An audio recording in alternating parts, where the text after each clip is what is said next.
안녕하세요. 반갑습니다. 어, 사람이 살다 보면 좀 이렇게 쓸데없는 말이기도 하지만 습관적으로 좀 안 좋은 말을 하는 게 있는데 그 중에 하나가 죽겠다는 이야기인 것 같습니다. 요즘같이 코로나19로 인해서 힘든 시기를 살아가는데 많은 분들이 이런 죽겠다는 말이 많이 나오지 않을까라는 생각이 듭니다. 살다 힘들면 그냥 습관적으로 툭툭 튀어나오잖아요. 아우, 힘들어 죽겠다고 그냥. 더워 죽겠다, 짜증나 죽겠다, 뭐 죽겠다는 말 많이 나오잖아요. 제가 왜 이 말을 하냐면, 이제 고린도전서 15장 그 31절 말씀에 사도 바울이 나는 날마다 죽노라라는 그런 말을 하잖아요. 그런데 그 날마다 죽노라 하는 말은 제가 방금 말했던 그 죽겠다는 말하고는 완전히 차원이 다른 말이잖아요.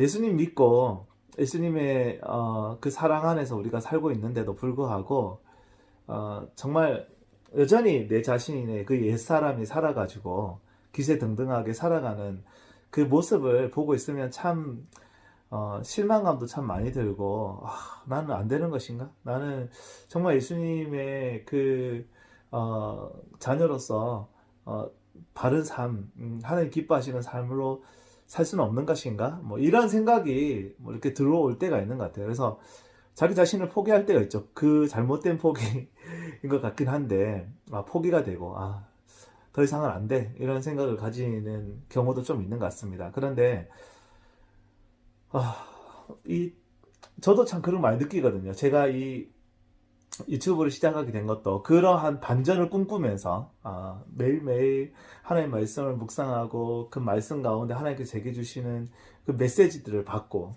또 사실 이것을 나누는 것을 통해서 계속 이렇게 지속시켜 나가려고 하는 결단으로 이걸 시작을 했는데도 참 이게 나의 힘으로는 이걸 이끌고 나가는 것이 얼마나 힘들고 어려운 것인가를 경험합니다. 그래서 제가 주님 도와주세요. 그렇게 얘기는 하지만은 이게 참 제 안에서 이런 싸움들이 많이 일어나더라고. 편해지고 싶고 그냥 다시 옛날로 돌아가고 싶고 이런 것들이 끊임없이 제 속에서 나오는 것을 발견했습니다. 나는 죽고 예수로 사는 삶. 많은 분들이 그런 얘기들도 하시더라고요. 나는 다 죽었다. 이제 예수님으로만 산다. 그렇게 말해놓고도 어느덧 보면 또 내가 살아가지고 또 옛날 하던 대로 막 이렇게 혈기 올라가지고 그렇게 죄성이 막 튀어나오고 이런 것들 우리가 또 흔히 볼 수 있잖아요. 저는 근데 이거를 자꾸 묵상하다가 생각난 비유가 있습니다. 무슨 비유냐면 그 탕자의 비유가 생각이 났어요. 예수님이 해주신 비유잖아요. 돌아온 탕자, 우리가 참 잘 아는 그 내용이잖아요. 근데 저는 이제 그 탕자의 비유하면 보통 이제 인물 대입을 하잖아요. 뭐, 둘째 아들이냐, 큰 아들이냐. 그래서 제가 어렸을 때 한때 그 얘기를 많이 들었거든요. 저처럼 이제 모태신앙으로 태어난 사람은 보통 큰 아들인 경우가 많다고. 저도 그런 게 있었던 것 같아요. 늘 교회 안에 있었기 때문에 뭐 크게 탕자처럼 뭐 이렇게 떠나기 적이 없었고. 그래서 저는 이제 큰 아들을 참 많이 대입을 했던 것 같아요. 그러면서도 참 이 탕자들이 돌아오는 것에 함께 기뻐하지 못하는 아버지의 마음을 함께 느끼지 못하는 그런 큰아들의 마음을 많이 가졌었는데 제가 다시 이제 제 자신을 보니까 참 제 안에 탕자의 모습이 참 많더라고요. 이 하나님의 그 사랑 안에 참 많은 것을 누리고 있다고 생각을 하면서도 늘 이제 그것을 빼가지고요. 막 세상 속에서 내 마음대로 살려고 하는 그런 욕심들, 정욕들, 또 그런 교만함들, 하나님 없이도 내가 잘 살 수 있을 거라는 그런 교만함들, 이런 것들이 그냥 제 속에서 계속 끊임없이 올라왔고, 그래서 교회에는 있지만은 나가서 탕자의 생활을 하는 그런 저의 모습들을 또 발견하면서 큰아들의 모습과 탕자의 모습이 동시에 저에게 있다는 것을 발견했습니다. 근데 제가 이 탕자의 비유를 이렇게 보면서 그 생각난 그림이 있는데, 제가 뭐 그림을 잘 알지는 못하지만 렘블란트 정도는 알고 있거든요. 그래서 렘블란트가 그린 탕자의 귀환이라고 하는 그림이 있습니다. 여기 나오는 이 그림인데, 이 그림에 뭐 다양한 해석들이 있는데, 저는 그 헨리 나우멘의 해석 중에 그 손에 대한 부분을 보게 됐어요. 아주 유명한 이야기지만, 여기 보면 한쪽 손은 좀 작고 한쪽 손은 좀 크잖아요. 근데 한쪽 손은 이제 여성을 의미하는 거고 또 한쪽 손은 남성을 의미하는 거라서 여성의 섬세함과 남성의 넓은 마음, 남성이 얼마만큼 넓은 마음을 가지고 있지만 어쨌든 남자 뭐 넓은 마음을 가지라고 하잖아요. 그래서 이 두 가지로 아들을 안고 있는 보듬고 있는 그 아버지의 손길 너무나 은혜가 되더라고요. 어, 그러면서 제가 이런 생각이 들었습니다. 이 탕자가 어, 아버지한테 자기 모든 그 분깃을 받아가 나와가지고 참 얼마나 즐겁게 살았습니까? 자기 하고 싶은 대로 다 하고. 그런데 다 모든 것을 소진하고 정말 비참한 삶을 살다가 아버지께 돌아왔잖아요. 그때 아버지에게 나는 그 아들이라고 생각하지 말고 종 중에 하나, 품꾼 중에 하나로 여겨달라고 그렇게 얘기하면서 자기 자신을 완전히 다 이렇게 낮춘 상태에서 아버지께 돌아오는 모습을 보았습니다. 그러나 아버지는 그 아들을 얼마나 환대했습니까? 그리고 그 아들에게 금가락지를 띄워주고 옷을 갈아입히고 잔치를 열었잖아요. 저는 이 아들의 둘째 아들의 삶이 과연 어떤 삶이 되었을까라는 그 생각을 했어요. 이전에 자기가 그 떠나기 전에 그 둘째 아들, 그 아버지 아들로서 살았던 삶과 방탕한 삶을 살다가 아버지를 떠났다 다시 돌아와서 살게 된 그 삶이 얼마나 다를까라는 생각을 하게 되었어요. 물론 그 다음 이야기는 나오진 않죠. 왜냐하면 그 이야기는 어떻게 보면 우리가 스스로 깨달을 수 있기 때문에 굳이 그 이야기가 나오지 않았던 것 같습니다. 저는 이 둘째 아들이 이전과 다른 완전히 다른 삶을 살았을 것 같아요.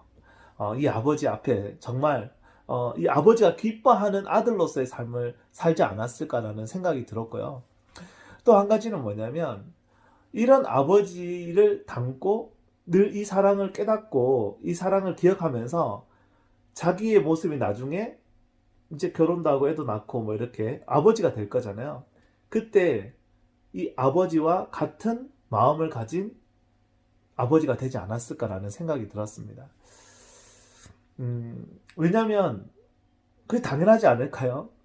자기 안에 있었던 그런 정말 그 죄성이라든가 나쁜 그런 마음들이 그 아버지 앞에서 완전히 다 녹아지고 없어져 버렸잖아요. 저는 나는 죽고 예수로 사는 삶 이거를 이제 자꾸 곱씹고 또 생각하면서 그런 생각이 들었습니다.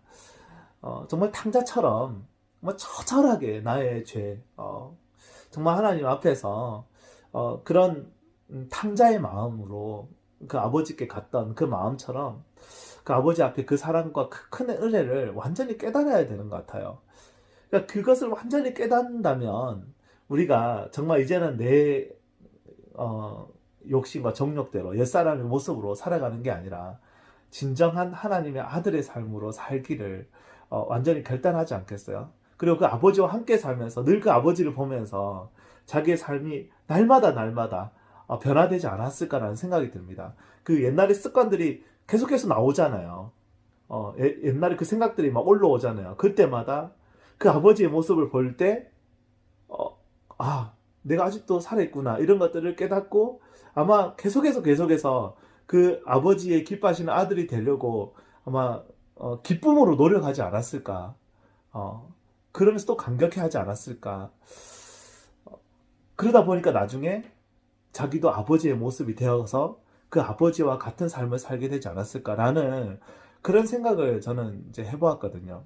그래서 저도 그렇습니다. 참 탕자처럼 정말 내 안에 얼마나 많은 찌꺼기들이 많고 죄가 많은지 정말 이 세상에 쥐염 열매를 먹고 있는 그 탕자처럼 어떻게 보면 이 종살이를 하고 세상을 두려워하고 염려하고 걱정하고 이런 어떤 삶들을 살면서도 우리가 이 주님을 알고 하나님을 아는 사람에게는 내가 돌아갈 곳을 알고 있잖아요. 그 안에서 살면 기쁨을 느끼는 것을 알고 있잖아요. 그래서 저도 정말 그 아버지의 그 사랑, 그 크신 하나님의 사랑, 그 섬세한 하나님의 사랑, 그것을 나를 품고 있는 그 이 그림 안에 있는 그 손을 다시 한번 또 생각해 보게 되더라고요. 그래서 저도 나는 죽고 참 아버지이신 하나님처럼 내가 하나님과 똑같을 수는 없지만 하나님의 그 성품이 내 안에서 녹아나서 내 안에 계신 예수 그리스도께서 살아 역사하셔서 나도 누군가를 품을 수 있는 하나님의 사랑으로 그 사랑을 닮아서 품을 수 있는 그런 사람이 됐으면 좋겠다 라는 그런 생각을 하게 됐습니다. 그 일을 내 안에 계신 하나님께서 분명히 이루실 거라는 것을 확신하고 또 기대하게 됐습니다. 참 많은 어려운 가운데 있는 분들이 참 많이 계실 것 같아요. 힘든 가운데 있는 분들이 많이 계실 것 같아요. 근데 그 문제의 참 근본적인 해결은 우리가 외부적인 게 아니라 사실 우리 마음속에 있는 거잖아요. 우리 믿음 안에 있는 모든 분들이 정말 우리가 예수님 안에서 예수님을 닮아가고 또 예수님이 우리 안에서 온전히 또 살아서 역사하시게 되는 그것을 우리 함께 누리면서 그 기쁨 안에서 우리가 하나 되기를 소망합니다. 감사합니다. 할렐루야.